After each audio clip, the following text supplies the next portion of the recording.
Want your pictures and video to look amazing for very little money? Well, strap yourself in, because at the end of this video, your pen and paper is going to be smoking.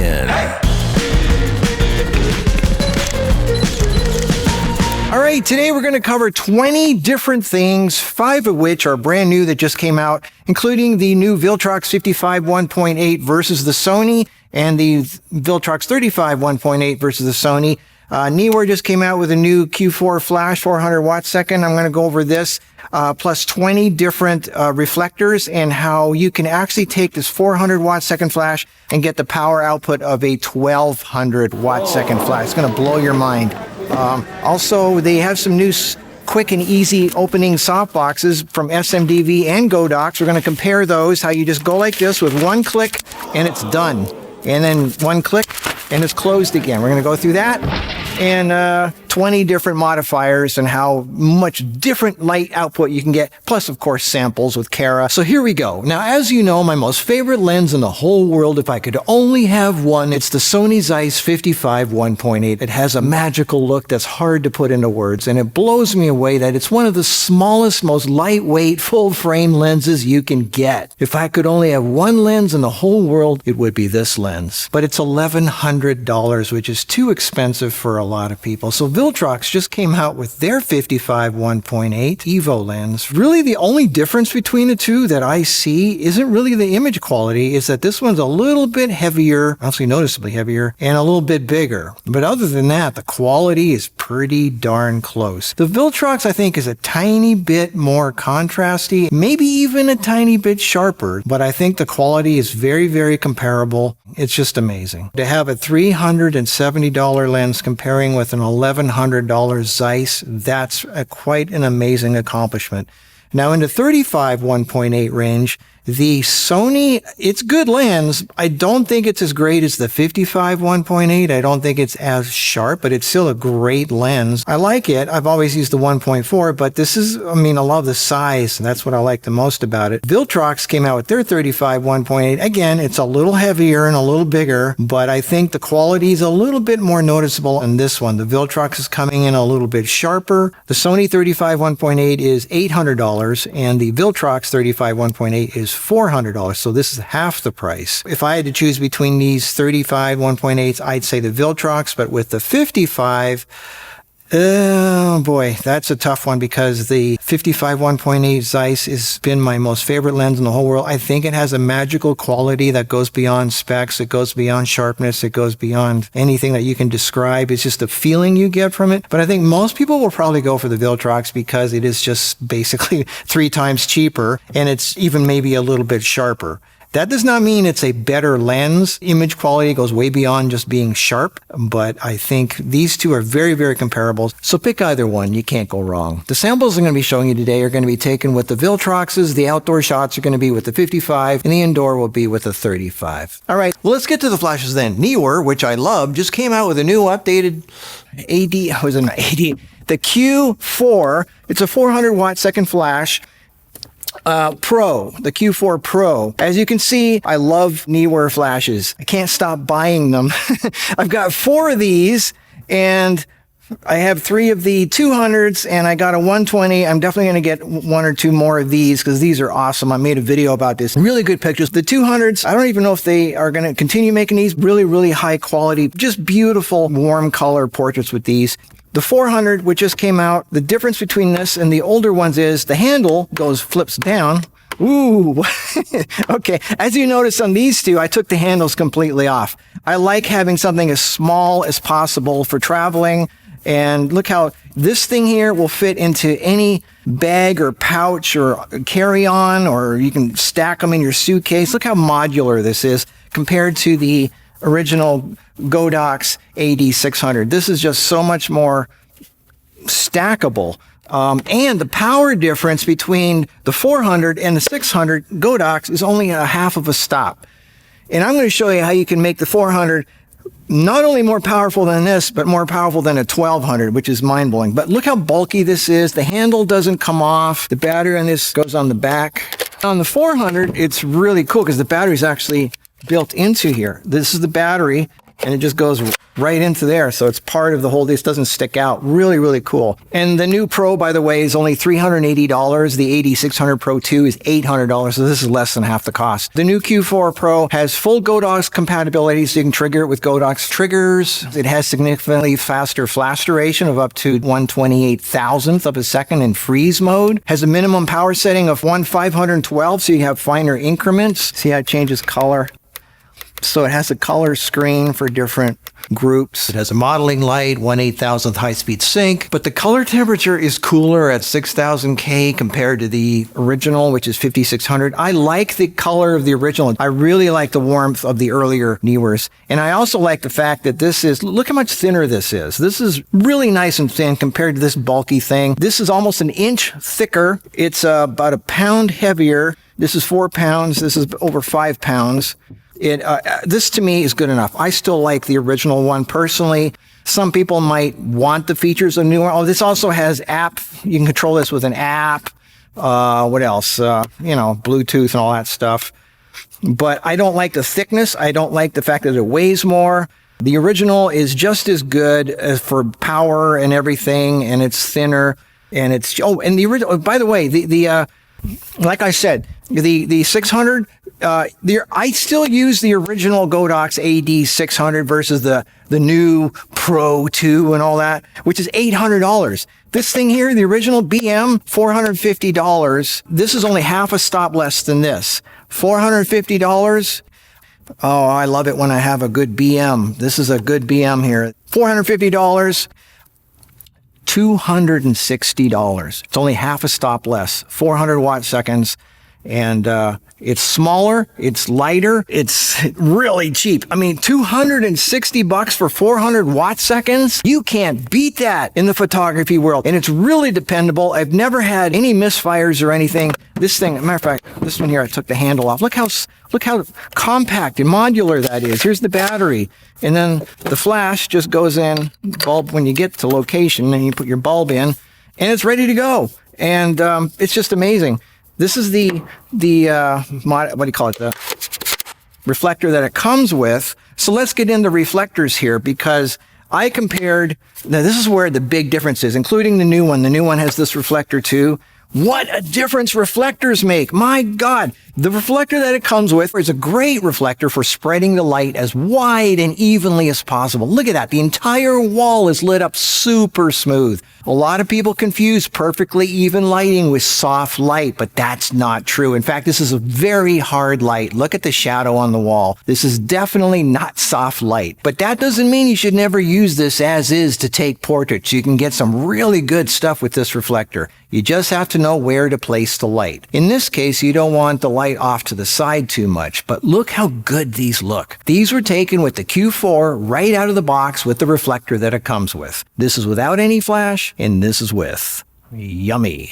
Next up, we have the Godox RFT3 5-inch reflector. I really love this little reflector because it's small, compact, and portable. It's only $14. So small, look at that. And it's very similar to the size of the original reflector that comes with. This is actually meant to be an umbrella reflector, but I like to use it as a basic reflector. It's so small, it's great for traveling, and it produces a very similar light to the Q4 reflector. It has a little bit of a ring, but it's barely visible. Exact same brightness output as the Q4 reflector, and pretty much the same exact pattern and shadow hardness. So this is a good alternative if you want. Now, you can use this with any other light also. Now don't laugh, but this little ring that comes with the well-making portable video light, this is probably the smallest, most compact Bowens mount reflector you can get. Look at the awesome smooth pattern on the wall that you get with this. Perfect pattern, and it actually gives you a 1/10 of a stop more light output than the Q4 reflector because it concentrates the light a little bit more, but not too much. And it fits right onto there like that. Look at that. It's funny, but it works. It's really cool. Next up, we have the Neewer 7-inch reflector. Neewer. Another Bowens mount reflector. This one here gives you almost a full stop more light brightness than the Q4 reflector. Nice pattern for portraits, and the shadow is a little bit softer than the Q4 reflector. Next up, the left photo. It's a good all-around 7-inch reflector that I've talked about before. This is 1/10 of a stop brighter than Neewer because it concentrates the light a little bit more, but not too much. And the Godox RFT19 reflector, the one with the silver band on it, is half a stop brighter than that, making it 1.5 stops brighter than the Q4 reflector. And look at the awesome smooth pattern. The Q4 reflector has a reading of 16.7, and this one is at 32.1. The shadow's even a bit softer too. And coming in after that, we have the Amaran reflector. The Amaran reflector, as you can see, is nice and big. It's twice as big as the other one. And this one is coming in at 32.8, which is more than 2 stops brighter than the Q4 reflector, which is 4 times the brightness. So we've gone from 16.7 with the reflector that it comes with to 32.8. Can we get even brighter than that? Yes, we can. Enter the Magnum. Look at this giant thing here.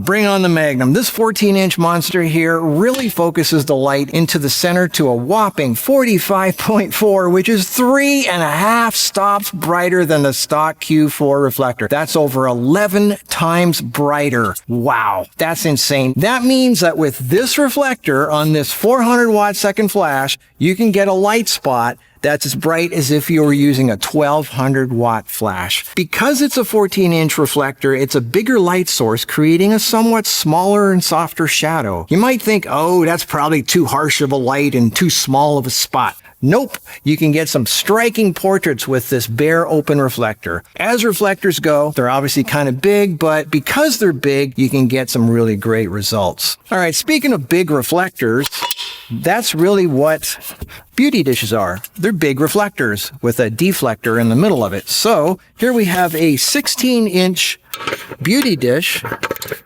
with a deflector plate in it here. And this one creates softer light. Notice the nice soft shadow from a 16-inch light source over 4 feet away without using a softbox. They're considerably dimmer than open reflectors, but this 16-inch is the exact same brightness on the subject as a Q4 reflector. So for the same light output, you can get softer shadows if you switch from the Q4 reflector to a 16-inch beauty dish like this. You can get some really nice glamour shots with this. These are taken with just one 16-inch dish, no bounce cards or anything. You just got to know where to place the light, which is usually best overhead looking down, maybe off to the side a tiny bit. But can we have the best of both worlds? Can we have the brightness of a reflector, but with the softness of a beauty dish? Yes, we can. Here we have the Neewer LD30 12-inch beauty dish. Now, this was originally supposed to be a beauty dish. I took the deflector plate off because it works better like that, just as a reflector. So it's not too big compared to these things, and but it's still nice and big to create a pretty good light. I like this one a lot. It's smaller than the Magnum or the 16-inch. It's easier to travel with, and it's super bright when used as a basic open reflector. 32.5. That's 2 stops brighter than the Q4 reflector. The shadow's a bit softer, and it creates nice light, especially outdoors. I use it when doing video, like here. I use one on each side. It comes with a honeycomb grid, and when you put that on, it creates a soft edge spotlight with a nice smooth fall off, and it only cuts the light down 2/10 of a stop, which is amazing for a grid. It's still hard light, but if you use it right, you can get some really nice stuff with it. And I really like the fall off when using the grid. All these pictures are still with the Neewer Q4 flash, by the way. Sony A7R5. The outdoor shots are with the Viltrox 55 1.8, and the indoor shots are with the Viltrox 35 1.8. Okay, so what about softboxes? Well, you can obviously get softer light, but it cuts down the light considerably. The Godox Easy Flow 60x90 is about half a stop dimmer than the Q4 reflector that it comes with, but you can see that the shadow on the wall is noticeably softer. This, by the way, is one of those ones that you can just pop and go like this, and I love that with these things. So that's Godox. Here's SMDV. They have the same kind of thing where you can this is so cool. Let me show you here. You can change the mount on here. This one here is Pro Photo. Take that out, put Bones mount in there, close it up, you're ready to go. That's really cool. And then if you want to close it, you just click that and it closes, and this is so cool. And look how small this gets. Ready to go. And then when you're ready to use it, you just pull it open And there you go, ready to go. I love these. These are SMDV Flip Pros, and Godox has the Easy Flow, the version of it. They're in competition with each other. I personally find that I like the SMDVs more. They seem to open and close easier, and just the way you get this in and out is just open and close. This is really cool. The way this just goes in and out. This does the same kind of thing. Godox does the same thing where you can change the mounts. So that's really cool how easy that is. The Godox mount's a little bit smaller than the SMDV. So that's good for Godox. But they're harder to open. Like this one here, especially the 120. This is a big monster. It's almost impossible to. You can't just pull this. You have to like put it on the ground. It takes every bit of energy you have to make that happen. This thing, it's so easy to just pop it open. SMDV is easier to use, and I like the SMDV actually a little bit more than Godox. They have good quality stuff. The rectangular one you can put right over the camera, so you have a nice shot like that, and it makes it easier to use. The round one, I mean, you could put it above the camera, but if you have it off, it's just more bulky in the way. I don't know. I like the rectangular ones are easier to use diagonally or whatever, but the round ones are what give you the best look. For sheer lighting and the best look from a softbox, nothing beats the round octa. And for me, 36 inches seems to be the magic sweet spot. Big enough for beautiful soft lighting, but not too big for being awkward and cumbersome outdoors. This is without and this is with. Look at the magical look of these images. These are done with the SMDV Flip 36 Pro octa. Only one outer layer of diffusion. You don't need the inner diffusion with the Q4 flash. Look at these. Just one flash, no bounce card, pure, silky, smooth magic. And then there are big monster ones like this Godox Easy Flow Octa 120. This thing is huge. And yes, the shadow is even smoother and all that, but this is just too big and cumbersome and annoying to work with. And even the Easy Flow, quote unquote, it's not easy to open and close when you're getting this big. For things this big, I would rather use a softbox where you actually push down from inside to lock it into place. I think the Easy Flow thing works better for smaller softboxes like 36 inches or the Flip 75 by 100. These things go great, open and close easily. So you can get some really nice stuff with basic open reflectors and beauty dishes and grids and softboxes with the Neewer Q4 flash. Don't just get it out of the box and just use the reflector that it comes with. Play around. It's amazing the differences you can get just from changing the modifier that goes on these things. But as far as the actual flash goes, this thing is so compact and portable, 400 watt seconds that you can get the power of, if you really use the right reflector, up to 1200 watt output for these things. And it's especially when you're outdoors, you need as much light as you can to compete with the sun. You don't need a 600. You don't need a 1200. You can just use 400. Just use it correctly. All right. So that's just I just tried to talk as fast as I could to get this stuff out there. These are the new things. Of course, lighting is what makes photography look great more than your camera and your lens. Although, of course, if it's sharp and in focus and all that, great. But the lighting is what makes things look fantastic. That's what I'm obsessed with. As you know, if you're watching this channel, that's what makes the big difference in your video and your pictures is the lighting more than anything else. So when I travel, the lights and the modifiers and the batteries and light stands, that's what takes up 80% of my luggage. The cameras and the lenses and the audio stuff, it takes up very little of my luggage. So it's amazing how something like this and even something as tiny as this can give you amazing results just by changing the reflectors. And there's so many choices. It's just so fun to play with these things. I hope you enjoy playing with this stuff as much as I do. I'll keep playing and I'll keep showing you the videos. I'll see you in the next video. Until then, have a good one. Bye. Oh wait, do you want the new Q4 Pro Flash? Well, I'll give you one. Enter at MarcusPickstuckGiveawayEnter.com and I'll pick a lucky winner. And while I'm at it, the winner of the 3 thermostatic semiconductor camera coolers is Bob Stampley of Allison Park, Pennsylvania. Congratulations. Okay, now you can go.